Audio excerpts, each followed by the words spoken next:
Hello and welcome to Ethical Hacking and Penetration Testing course. This course aims to introduce you to the world of network penetration testing using Kali Linux. In this course you will learn practical skills in the field of penetration testing. You will learn how to gather information, scan, enumerate and exploit target machine using vulnerable service or application. After completing this course, you will have enough knowledge to perform penetration testing on real network. I wish you good luck on this journey. Before diving into Kali Linux, first we need to install and configure it properly. First step is to download Kali Linux virtual image. Go to kali.org and under Downloads menu you will find Download Kali Linux. Now scroll down and click on Kali Virtual Images. This will take you to Offensive Security website from where you can choose VMware or VirtualBox images. I highly recommend you to use VMware virtualization and select 32-bit version of Kali.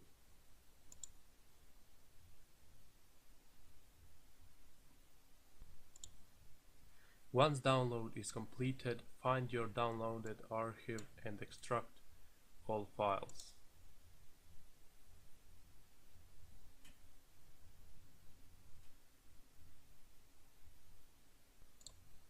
Now when you have extracted folder, you can open VMware and click on Open a virtual machine. Navigate to folder where you extracted files from archive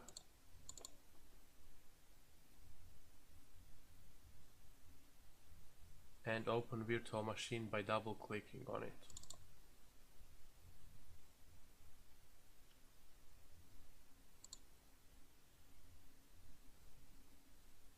If you are unable to start this machine, please make sure that your machine's memory and processor configuration is valid. Double click on processors and set number of cores based on your processor.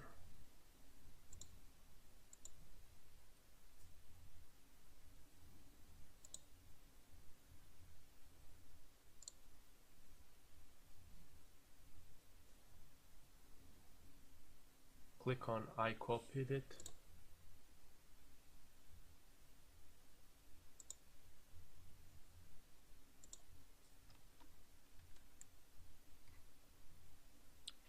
Default credentials for this machine is username root and password tour.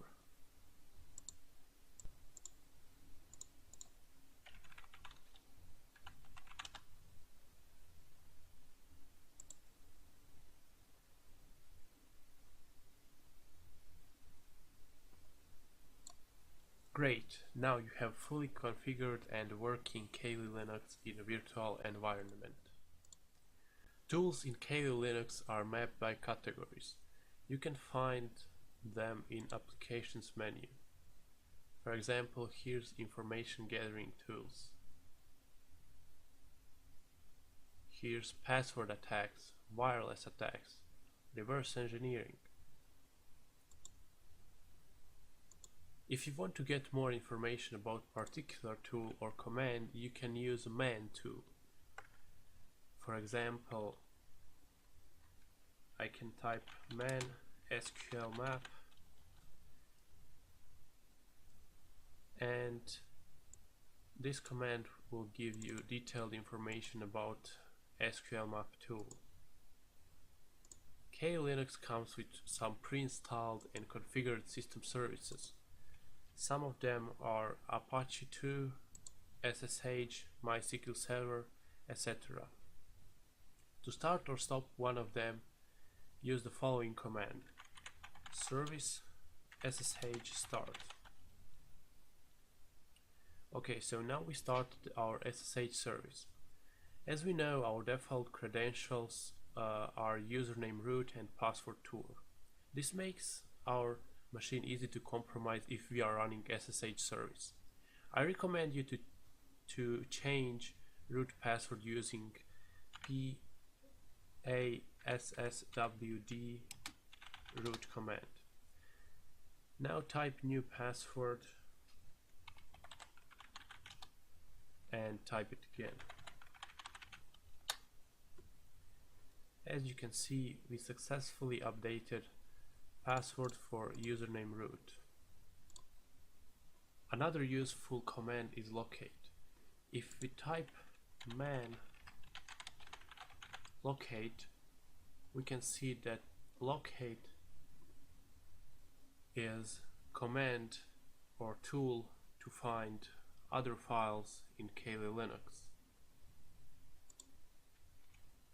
For example, we can search for php.ini file.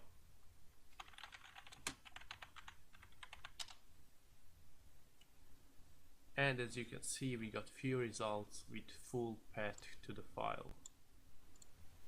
Every successful penetration testing starts with information gathering, but you don't have to scan your target directly. Great example of passive information gathering is Google Hacking Database, and it's worth trying out. Subdomain scanning is an important step to cover during information gathering. One way to do that is using Google. In this example, we will get a list of Microsoft subdomains using Google.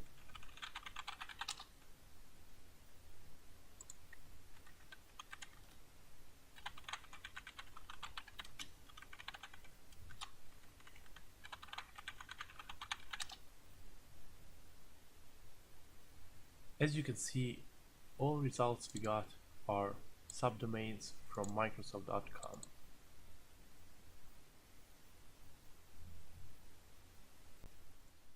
Email addresses hosted on your target domain can be useful information in penetration testing. Kali Linux includes a tool called The Harvester. This simple tool will use different online search engines in order to provide you all public available emails that are available for domain you specified.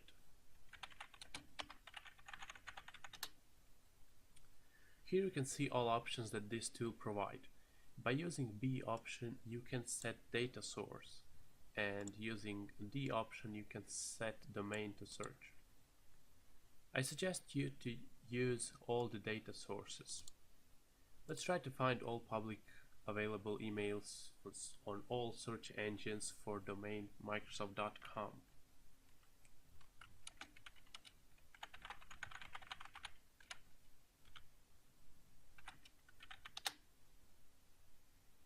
Now this can take some time. As you can see, this scan did more than we expected. There's just 4 valid mails found, but we got full list of hosts and virtual hosts found in search engines. When it comes to network information gathering and scanning, Nmap is tool number 1. First step in active network information gathering is getting list of all live machines on the network. To scan whole network, type nmap and change last number in your IP/24.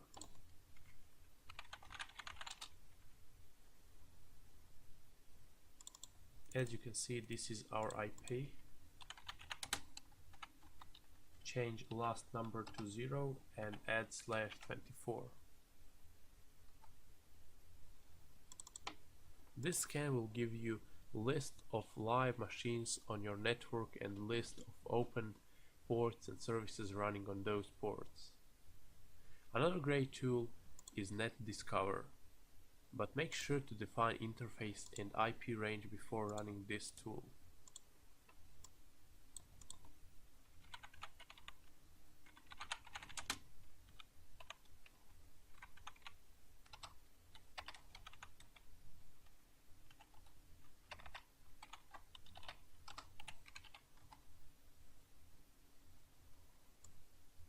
If you just run NetDiscover tool without defining IP range, this tool will just continue to scan other subnets that you don't want to and don't have permission to scan. As you can see, Nmap finished its scan and there's only one machine up and running with open ports. First information you want to get about target machine is operating system. Sometimes you can get full detailed information about target's operating system and version. But if target machine has strict firewall rules, this may fail. However, Nmap will be able to detect if target is running Windows or Linux based on its footprint response. For operating system detection, we will again use Nmap. If we check Nmap options, we can see that O option is to enable OS detection.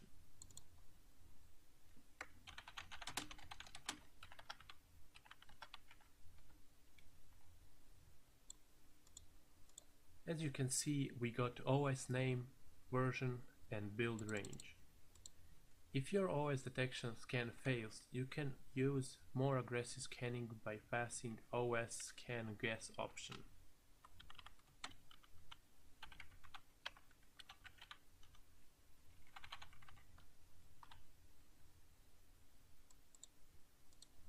In our case, we got same result in both scans. Keep in mind that these scans may be filtrated and illegal if you are doing it on remote IP without permission. So far we got main information about target machine like open ports and operating system name and version, but that's not enough for compromising our target. Around 90% of compromised systems had vulnerable service as weak point in security chain. You can never enumerate too much. Nmap again comes as a great tool for service enumeration and banner grabbing. Banner grabbing is a technique used to see what is listening on particular port. Some services won't have any message for clients and sometimes you won't get any response. Nmap have option S(V) for service detection and enumeration. You can define light scanning by defining version intensity and passing value from 0 to 5.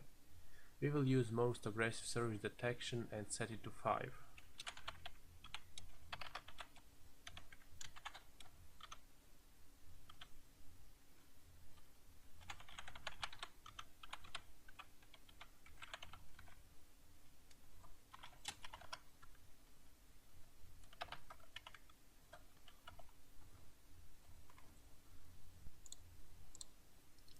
As you can see, we got a lot of information such as service version and machine hostname. I would say that enumeration is key of successful penetration testing and compromising target machine or application. After enumerating target machine services, we found HTTP service running on port 80. It's always a good idea to run Deerbuster tool on HTTP services if website is available. We can check that by opening target machine IP in web browser.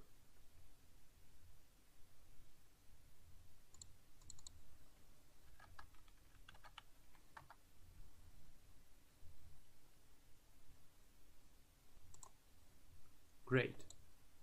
Website is working and we can start Deerbuster in order to see if there's some interesting directories or files. Web applications and websites hosted on target machine can be great entry point to the machine access.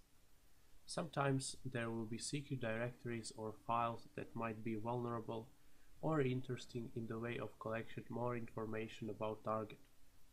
Since Deerbuster is using brute force technique, we will need a directory list. Kali comes with few of them, but I suggest to use directory list 1.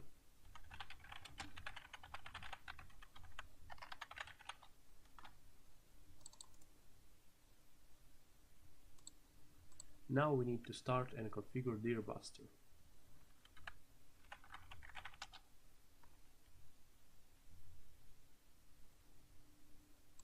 Type full URL path with defined port.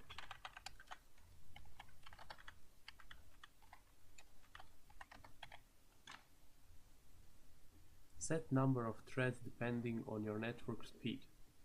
I would suggest between 50 and 100.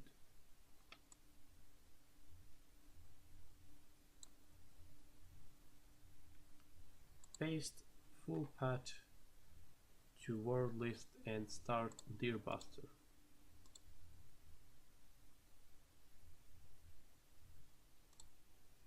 During brute force progress, you will be able to see live results. Deerbuster also comes with tree view, which will help you to see directories better.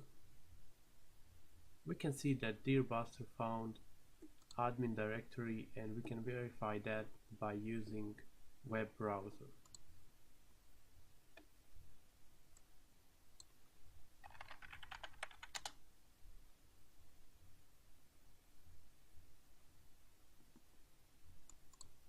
This page might be vulnerable to SQL injection or other vulnerabilities that might allow us to enter to administration area.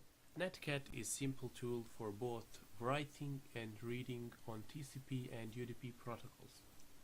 I started Mercury and FileZilla FTP server on Windows machine and will try to grab banner for ports 21 and 25.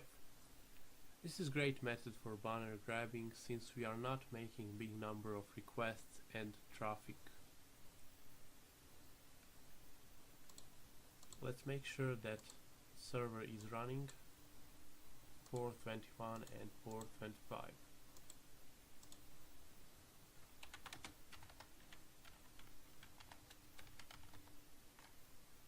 We can see that server is running FileZilla server version 0.9.41 beta. If we check port 25, we can see that server is running ESMTP server. You can also interact with the server using Netcat. But in this case, we don't know exact version of SMTP server. When you are performing penetration testing against network or web service and you don't have a list of all subdomains, you will need to enumerate them. Great way to do it is using Nmap's NSE script named dnsbrood.nsc.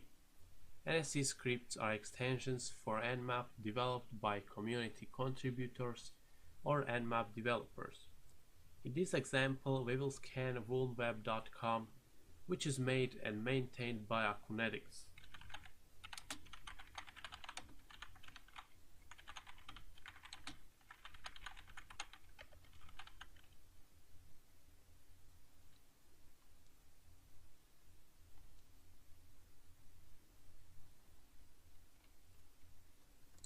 From this, you can see that we successfully got list of all subdomains, including server's public IP address. After scanning and enumerating, you can start checking online for vulnerabilities in services the target machine is running. In this case, I ran Nmap scan and found that target machine is running on Windows XP. This machine might be vulnerable to well-known exploit. We can check if target is vulnerable to MS-08067 exploit using NSE script.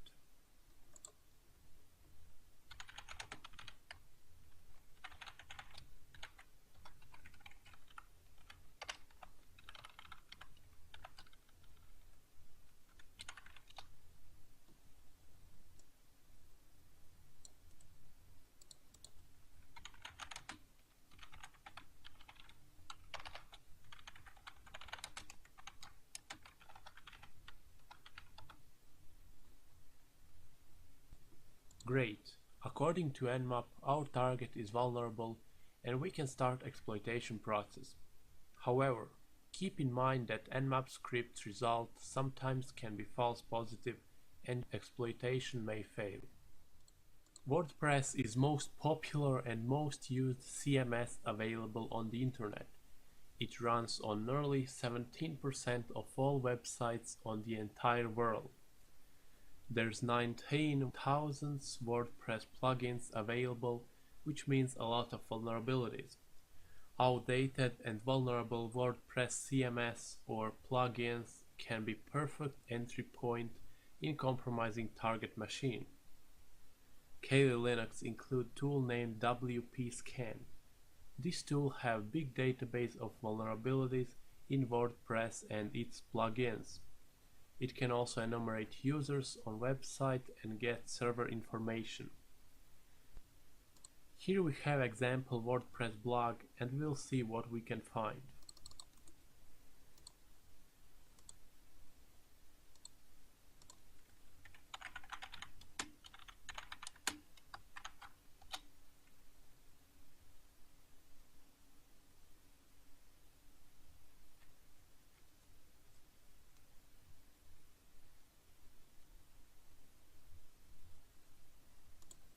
Scan is completed and we got few exclamation marks indicating URLs that might be interesting. For example, we can see full PATI disclosure.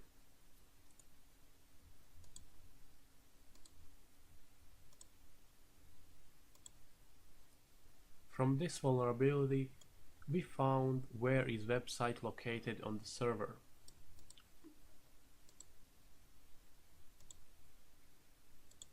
We also got other information like team names and plugins. In this case, there's no plugins found. Another interesting thing to try with this tool is user enumeration.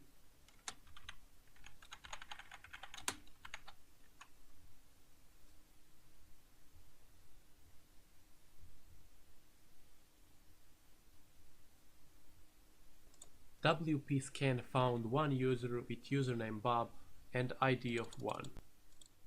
Another very popular CMS is Joomla, and Kali again have tool for scanning Joomla-based websites. This tool is named JoomScan and it's developed by OWASP. JoomScan is an open source project in Perl programming language to detect and analyze vulnerabilities in Joomla CMS installations. This tool is different from WP-Scan and will perform all possible tests. Sometimes it can take long time, but it's worth waiting. Here we have example clean install of Joomla.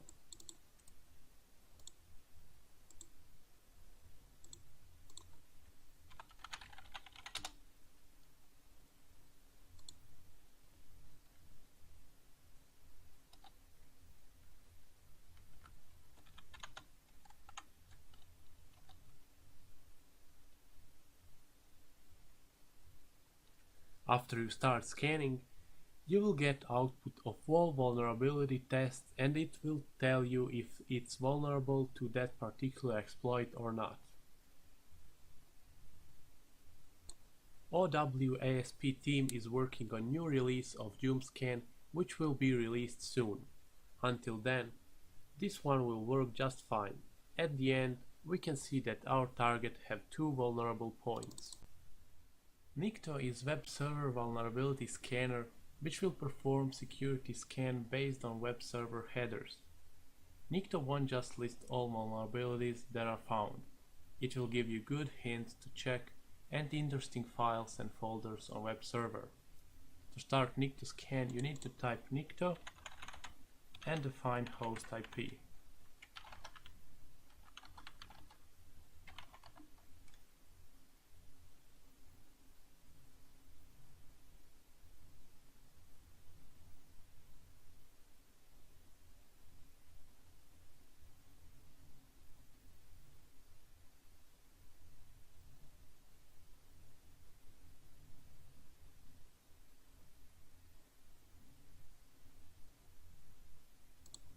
After scan is done, further enumeration and scanning will be required in files and folders that might be interesting. Metasploit is very popular and used framework in information security and penetration testing, and I definitely suggest you to explore it more. Metasploit include tool MSF Venom, which is standalone payload generator and replacement for MSF payload and MSF encode. When generating a Metasploit vector, you need to define payload, IP and port on which shell will be sent if you are using reverse payloads. In this case, we will use Meterpreter reverse TCP payload, which will send interactive shell on our machine. But before that, we need to set handler to listen for incoming shells. First we will generate our malicious Metasploit backdoor.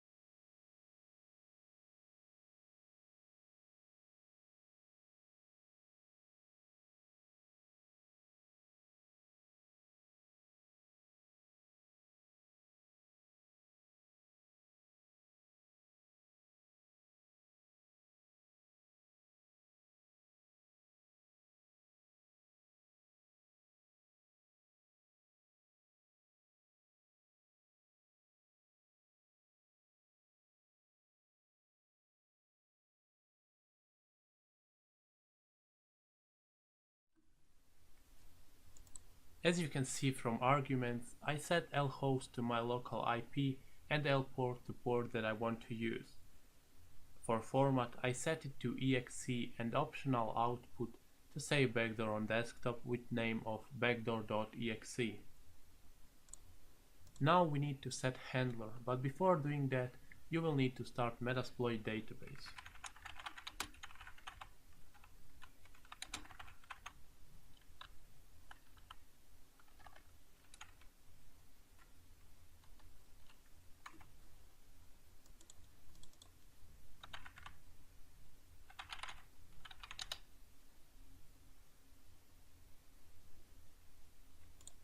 Once Metasploit console is opened, you need to define same payload, IP and port that you used in backdoor generator.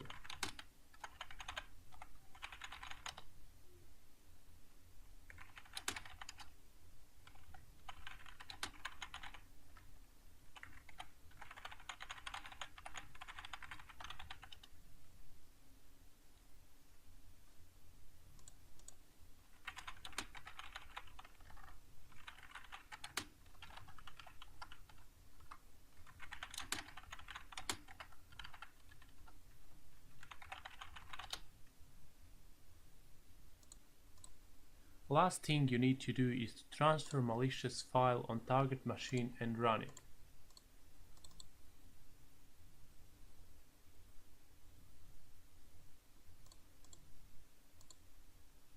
After that, you will be prompted with interactive Meterpreter shell.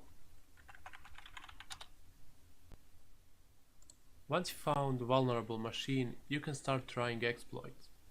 Sometimes exploit will not work in first try. It may require some modifications. As you can see from Nmap output, our target is likely vulnerable to MS08067 exploit. Let's see if we can compromise that machine using Metasploit's exploit.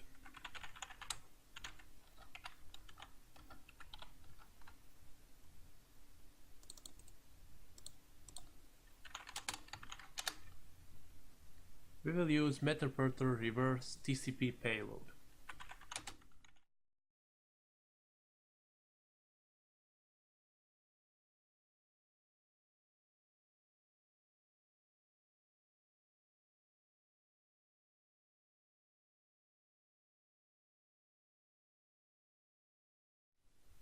Define your local IP and port that you want to use, but make sure that port is not already in use.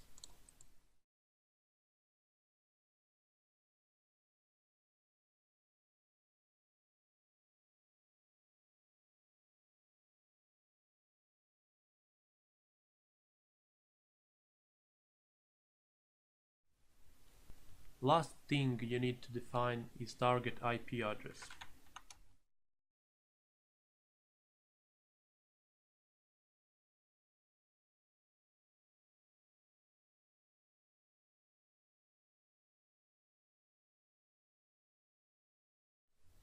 Great!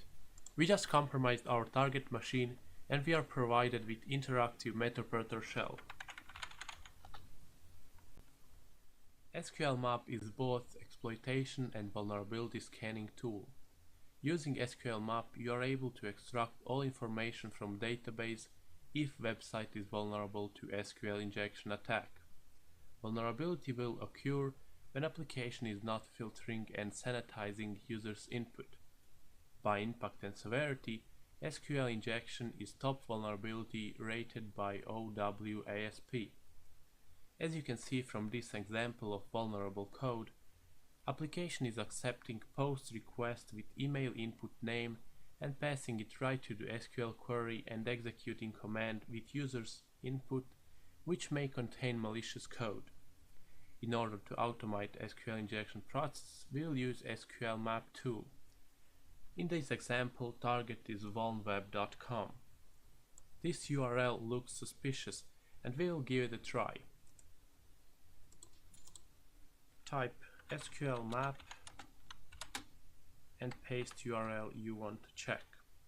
At the end, pass DBS option to get list of all databases.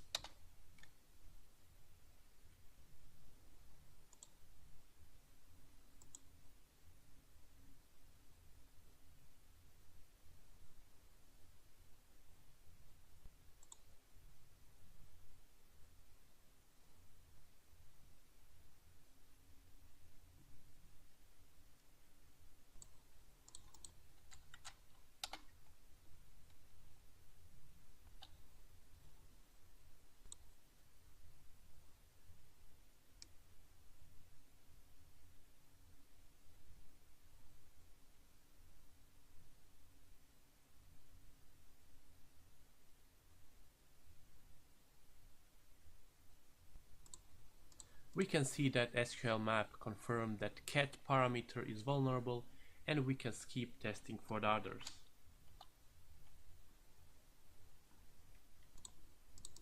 At the end, we can see that we got list of all databases, in this case 2 of them. Now we want to get list of all tables from database.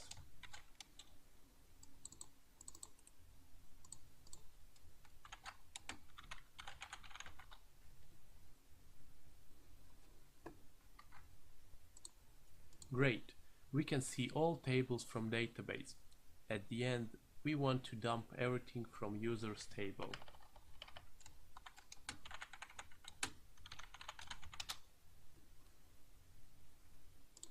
After dumping table users, we got username, password and other information from users. Local file inclusion can be very dangerous vulnerability if attackers successfully exploit it.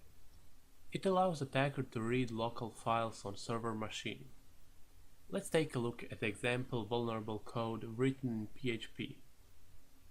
Page variable is getting input from get parameter and after that using include function, which is used to include local files on the server. It means that include function's content can be controlled by user over page parameter. Here we have live vulnerable website. Great tool to scan for local file inclusion vulnerabilities is Uniscan. If you are unable to run Uniscan, you will need to install it using apt. Once you verify that Uniscan is working, you can start your scan.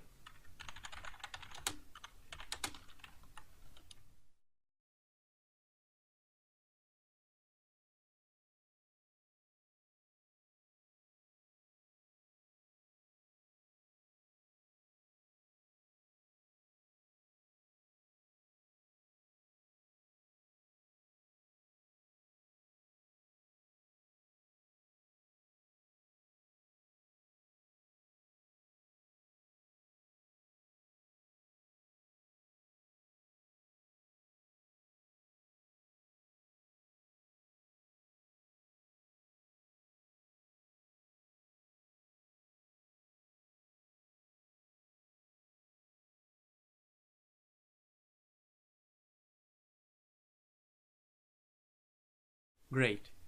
It looks like Uniscan found that page parameter is vulnerable to local file inclusion.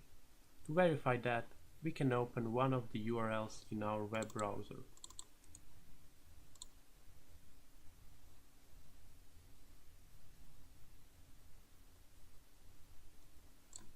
As you can see, we can read past file from etc folder on server machine. The difference between local and remote file inclusion is an exploitation. For remote file inclusions, PHP configuration file must be configured to allow remote inclusions. Here I have example vulnerable web application and I uploaded simple PHP shell in txt format on my machine that is accepting system commands over cmd get parameter and executing them.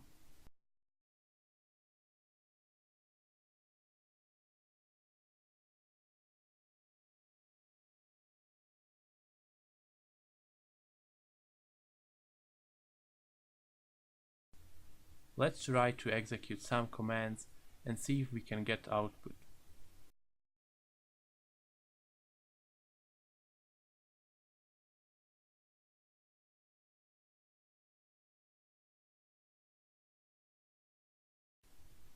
To make sure that commands are executing on server side, we can run ifconfig to see that IP is same.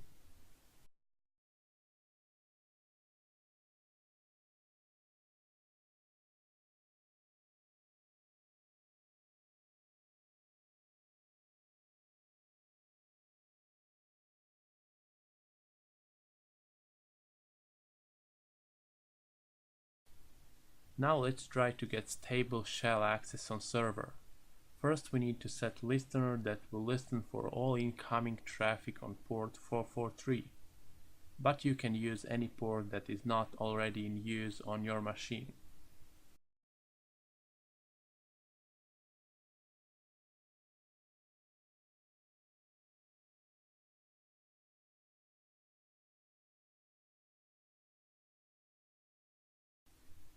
In cmd parameter paste one-liner reverse shell in Perl and put your IP and port.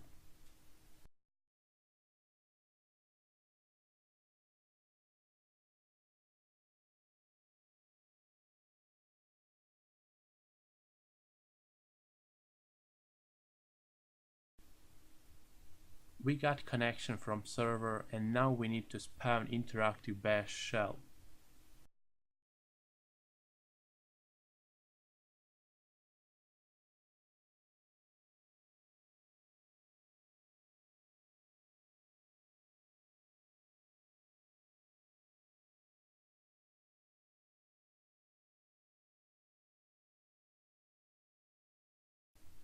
As you can see, we successfully turned remote file inclusion to stable shell on the server.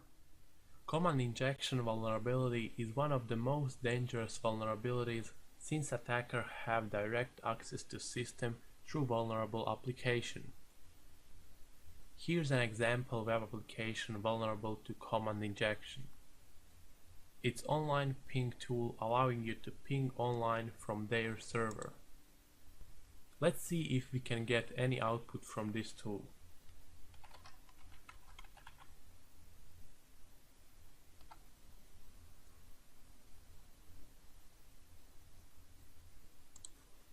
Great.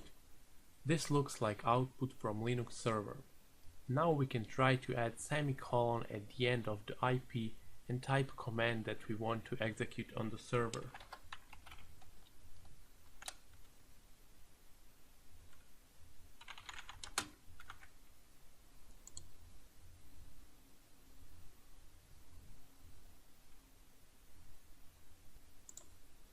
As you can see at the bottom of the page, there's output from our command. Let's see how this application works. It's getting user's input from this form and executing ping command with user-defined IP. However, it doesn't check if user may be specified semicolon, which means that this command is done and everything after will be considered as a new command. Sometimes there will be machines that have more than one network adapter and IP address, but you can directly access another subnet from attacking machine.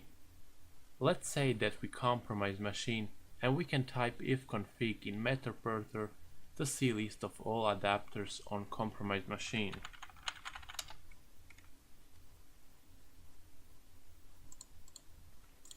From output, we can see that this machine have two local IP addresses. The one starting with 10.1 is accessible, and we can contact that IP from attacking machine.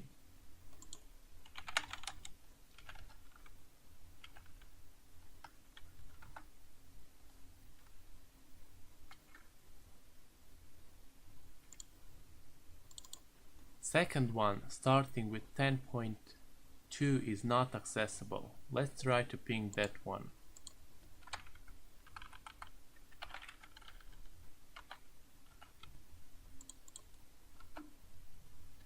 As you can see, that destination is not reachable, and we will have to make route in Metasploit using autoroute script.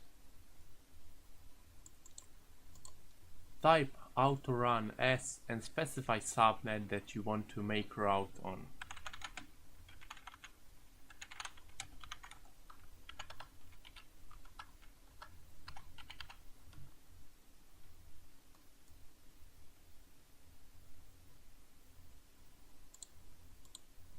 To verify that route has been created, we can run p option to see all active routes.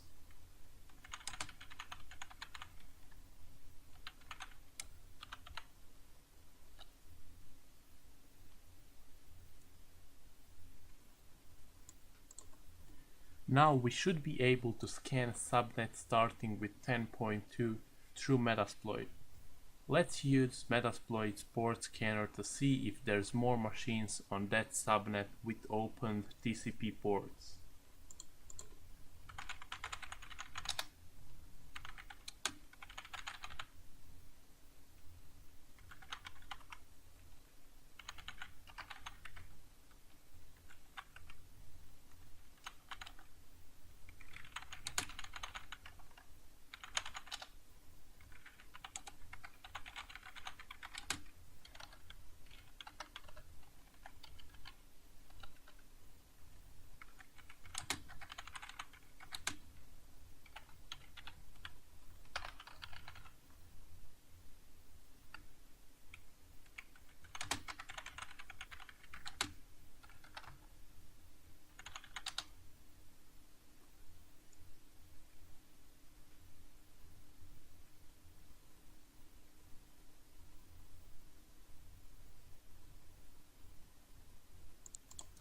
Great, we just discovered more machines on that subnet. Once you got Metaporter shell, you will need to make your shell more stable.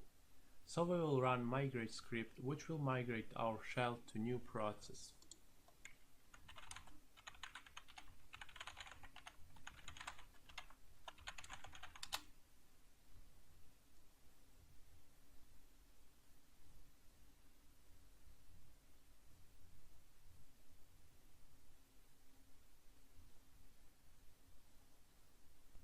Once we got stable shell, we can check if our compromised machine is running as a virtual machine.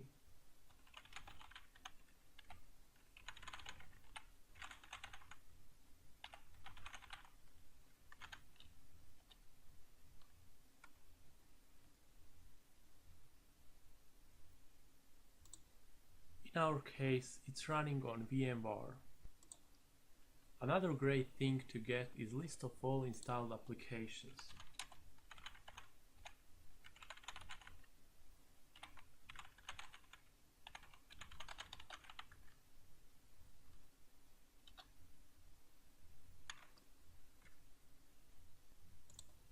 Last module would be Local Exploit Suggester, or LESTER for short.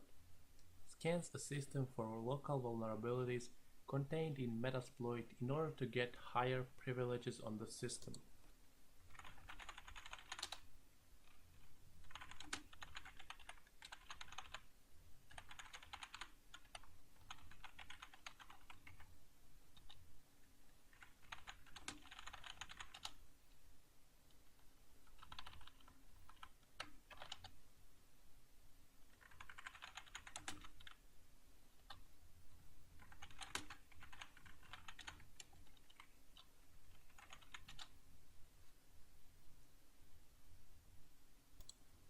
Once module complete, you will see a list of all possible modules that might give you higher privileges on compromised machine. Let's try first one.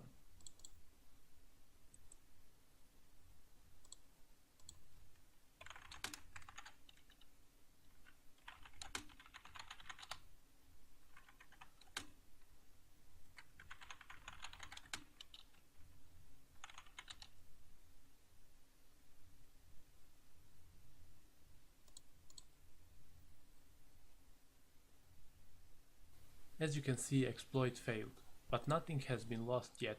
There's a lot of other exploits to try. If you are unable to get high privileges using direct exploits, you can always try user account control run as module.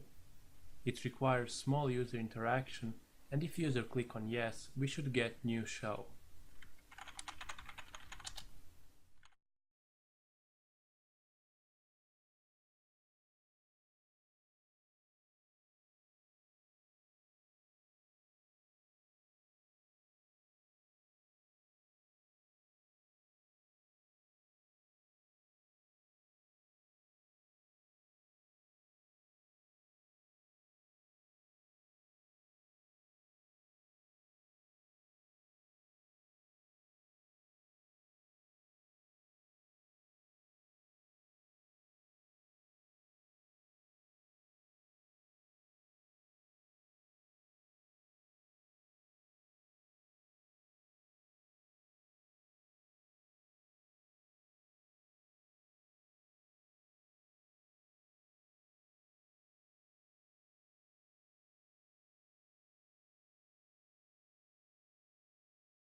Great, we got another session. Now let's check current privileges.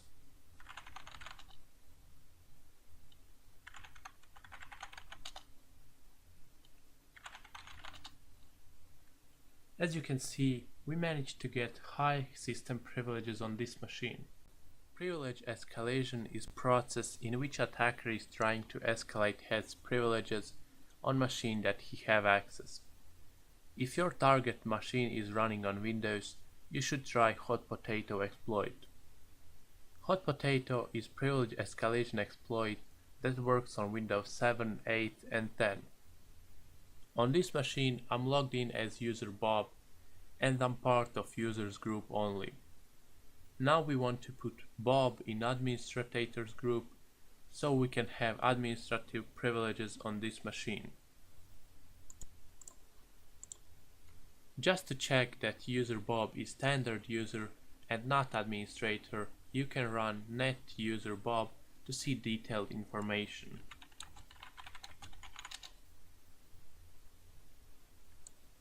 As you can see, user Bob is part of users group only.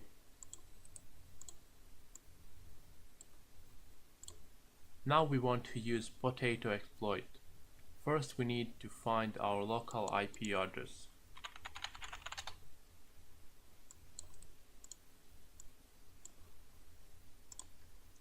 Once you have your local IP, you can run potato exploit.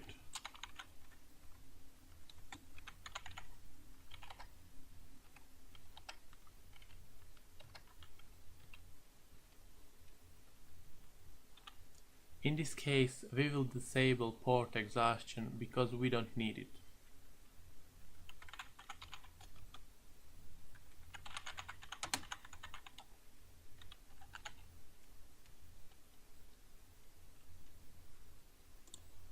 Last parameter is command that we want to execute. As you can see, this will add user Bob to local administrators group.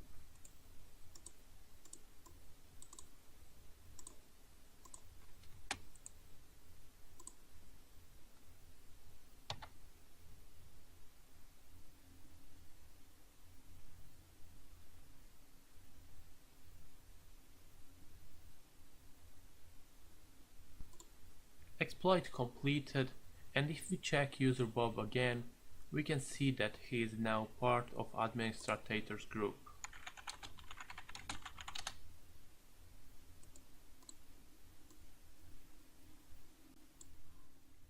Privilege escalation is not limited to Windows.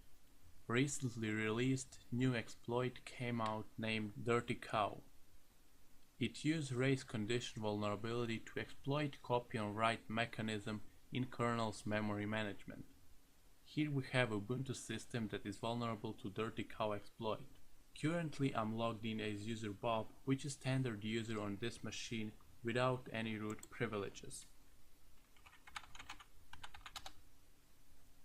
Most exploits that you will find online comes in source code, so we will need to compile our exploit before executing it.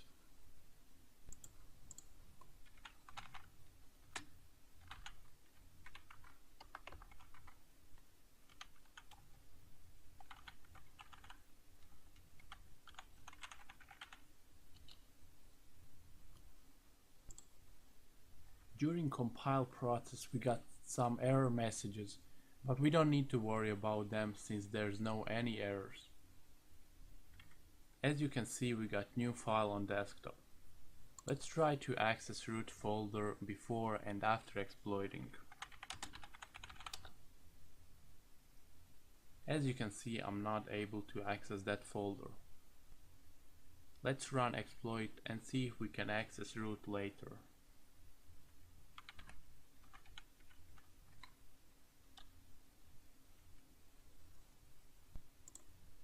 Great, we are provided with new shell. Let's run whoami command to confirm that we are root user and that we can access root folder.